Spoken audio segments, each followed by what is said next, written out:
It is now time for those tributes. The member for Timiskaming, Cochrane. Thank you, Speaker. It's an honour to be able to take part in this tribute to George McCague on behalf of the Ontario New Democrats.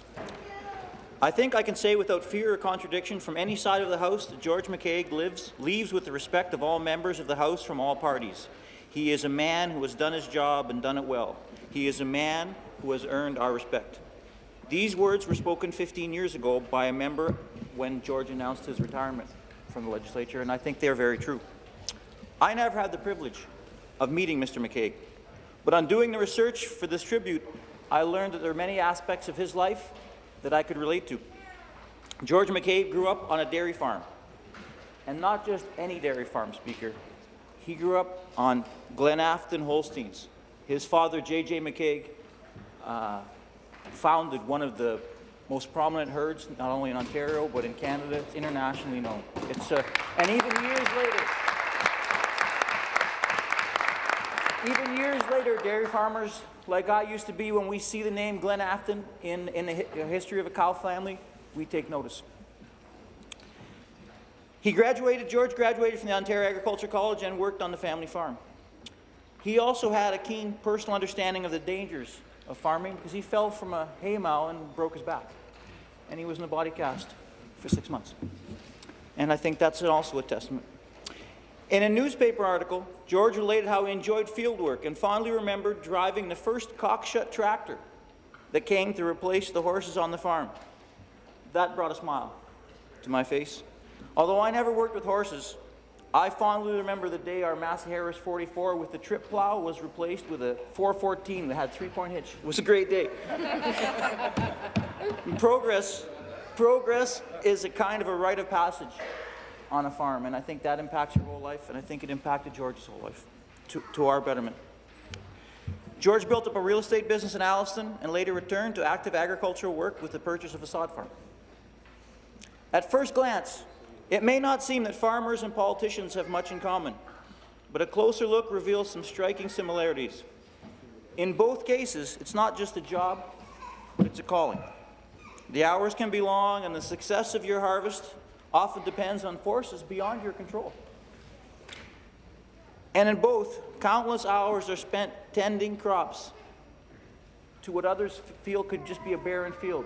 People outside, farming outside public service, in many cases don't have a clue of what people actually do. Citing his father as inspiration for public life, George's public service career began as an Alliston councillor in 1960, with stints as Reeve, Warden, and Mayor before taking a seat as MPP for Dufferin-Simcoe in 1975. He served 5 terms before his resignation in 1990, after which his career went full circle as he finished his service in electoral politics as the first mayor of the town of New Tecumseh. Today, we welcome a number of George's family and friends who have made the trip for this tribute. Those of us who have been blessed with the privilege of serving our communities know that it is often the sacrifices of loved ones that make our work here possible. As we acknowledge George's service to the people of our great province, we also take this opportunity to thank you for the role you have played in establishing his legacy.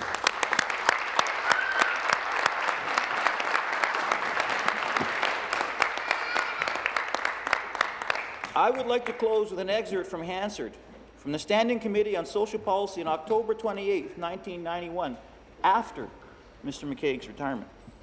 The chair called the meeting to order with the following, and I quote, "I will follow the McCaig rule.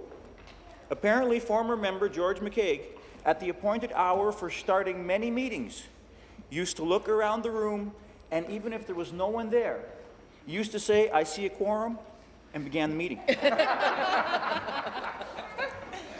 Being a man of faith, I am sure he knew the verse, "There is a time to sow and a time to reap." But coming from a farm, I am sure he knew that you had to make hay when the sun shines and the rain waits for no man. For that, we are very thankful for his contribution, and it's been a privilege to take part on behalf of Ontario's New Democrats in a tribute to Mr. George McCaig.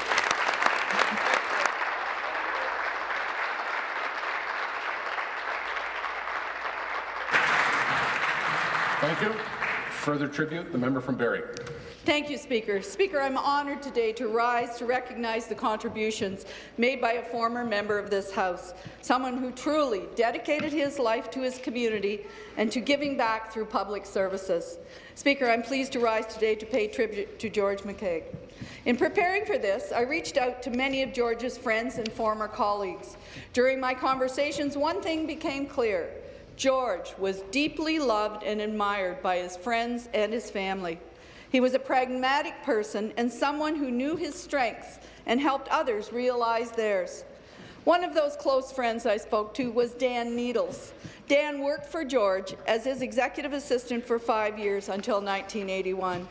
During our conversation, Dan described George as a man of few words who thought extremely carefully before saying anything. When solving issues, George would listen to all sides and synthesize complex issues to their simplest elements. That was his gift, bringing people together through consensus and solving those difficult problems. George was born in Essa Township, not far from my home in Barrie. Even from a young age, he was dedicated to his community. He joined the junior farmers, and, as one friend told me, he joined every group he could find.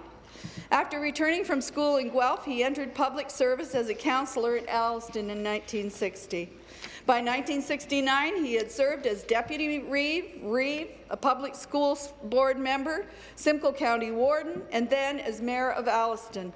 In 1967, he was also appointed as the first chairman of Georgian College in Barrie, and we thank him for that. In 1975, he was elected as a member for Dufferin-Simcoe.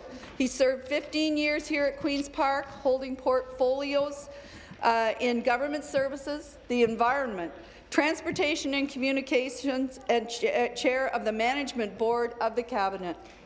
George brought his judiciousness to Queen's Park, as he consistently was a consensus builder. Linda Collins, former mayor of Springwater, told me that George McCague represented his riding well, mindful of all the people. He visited farmers at the farm and was very responsive to any questions from his constituents. He served with great distinction and credibility. His long-standing record speaks to the trust bestowed upon him. He had many friends from all political parties, with one of his close being Liberal member and agricultural critic Murray Gaunt. In the legislature, they passionately debated the issues of the day, but once the House rose, they often went fishing on fishing trips. Dan Needles told me that George once described public service to him as a long meeting with the odd fishing trip. George retired from Queen's Park in 1990, but he wasn't done yet. He returned to municipal politics and became the first elected mayor of the newly amalgamated town of New Tecumseh in 1992. I spoke to former New Tecumseh Mayor Mike McCague about George's local contributions. He described George as a community builder and a champion of the community. George had a quiet way of commanding a meeting. He would immediately display leadership and was an expert at steering past distractions and diving right into the heart of a matter. Mike also told me that George would often tell him to never, quote, never ask a question you already don't know the answer to. I think he said this because he understood the importance of truly understanding all the issues. After retiring from public service, he continued to chair the New Tecumseh Improvement Society. He also loved to give back. He was a driver for cancer patients and continued volunteering into his retirement. At his funeral last year, the leaflets contained a passage from Peter 4:10-19. It read, "Like good stewards of the manifold grace of God, serve one another with whatever gift each of you has received." George knew that his gift was the ability to build consensus and solve difficult issues, but he went further than that. He helped others see their gifts and would consistently remind friends and colleagues of their strengths. George was a remarkable man who truly made his community, province, and country a better place. Thank you, George. Thank you. Further tribute, the Leader of Her Majesty's Loyal Opposition and the member from Simcoe Grey. Thank you, Mr. Speaker. I'm privileged to have known George Raymond McCague. He was a great man, a great mentor, and a great friend not only to me, but to all those who had the good fortune to be counted among his many friends. As many of you will know, that I worked as George McCague's assistant for about 7 years during my years at university here and a few years after that.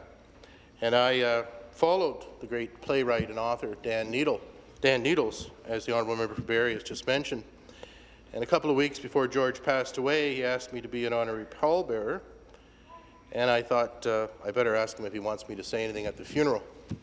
And he said, no, I want somebody to do it right. I've already asked that Needles guy. So George Raymond McCague, here goes. Mr. Speaker,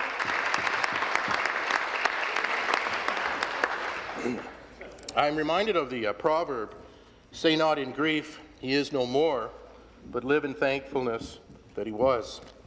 I will be eternally grateful to George for the lasting memories he has given me and for the lessons I learned from him.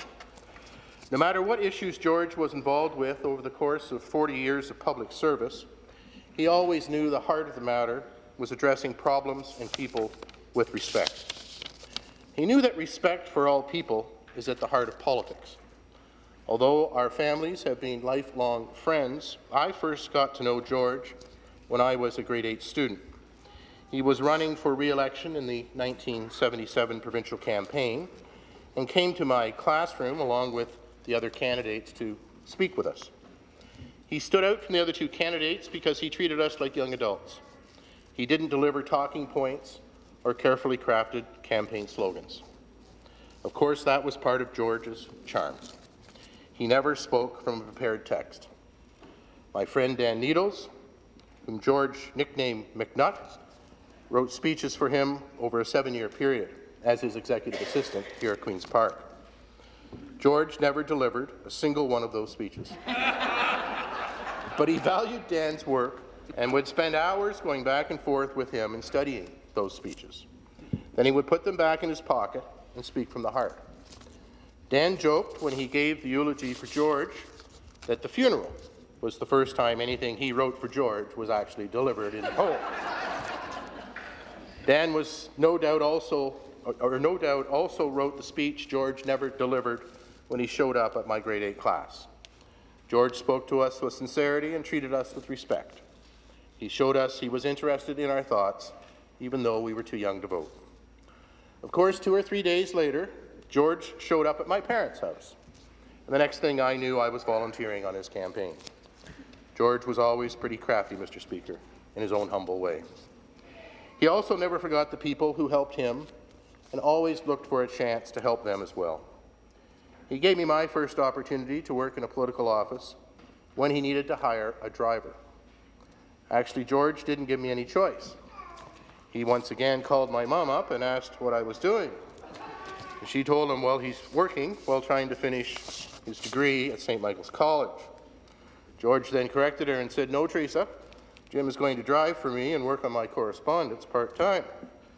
Later, he encouraged me and supported me in going to work for the Honourable Perrin Beatty in Ottawa. I credit George with setting me on my career path. Some days I also blame him for that. But he always had the best of intentions. George's respect and gratitude for everyone that worked with him inspired loyalty and deep friendship. George always referred to Henry Davis, who couldn't be with us today. Henry was his campaign manager for 5 campaigns. He always referred to him as a peach of a man. And I'm a bit envious of Henry for the glowing praise George always heaped on him when he wasn't in the room. After George swept all the polls in Alliston that were located near the Catholic Church and school in the 1985 election, he went around telling everyone that it was the token Dogan on his staff that made it possible. He was referring, of course, I learned many years later, to me, who was studying Catholic theology at St. Mike's. George's own nickname here at Queen's Park was appropriate to his nature. He was called Quiet George because he never wanted to be, as he put it, a headline hunter, nor did he like to pick fights. He often said that one should never get into a spraying match with a skunk. George's deep faith in democracy, coupled with his humble ego, made him a perfect fit when he served in the roles of Chairman of Management Board of Cabinet and Chair of Cabinet concurrently for many, many years in the Bill Davis government. He enjoyed these jobs immensely. I remember him telling me with a wink that he appreciated that as chairman, he was the person who got to interpret consensus at each meeting. Of course, I was to find out many years later from Premier Davis that he and George had already decided what that consensus was going to be before the meeting had even started. George's wit was dry and often unexpected. After my nomination meeting to run as MPP for Simcoe West, after George retired from Queen's Park, his first words to me when I got off the stage in Creemore were, "Don't screw it up, kid." And I thought that was rather strange. I thought he would congratulate me for being acclaimed, actually.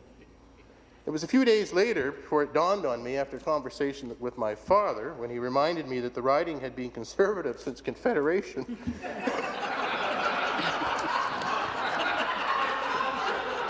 And he didn't want me to be the first one to lose it. In doing so, George gave me the shove I needed rather than the pat on the back I expected, and I'm grateful for that. Since I was elected, Mr. Speaker, George never once played the armchair quarterback. He was always available for advice anytime I called, but he said I had to do my job the way I thought I should. George Raymond McCague, I will always be grateful for your friendship, mentorship, and leading example of integrity. Your memory will always burn brightly and warmly. We miss you very, very much.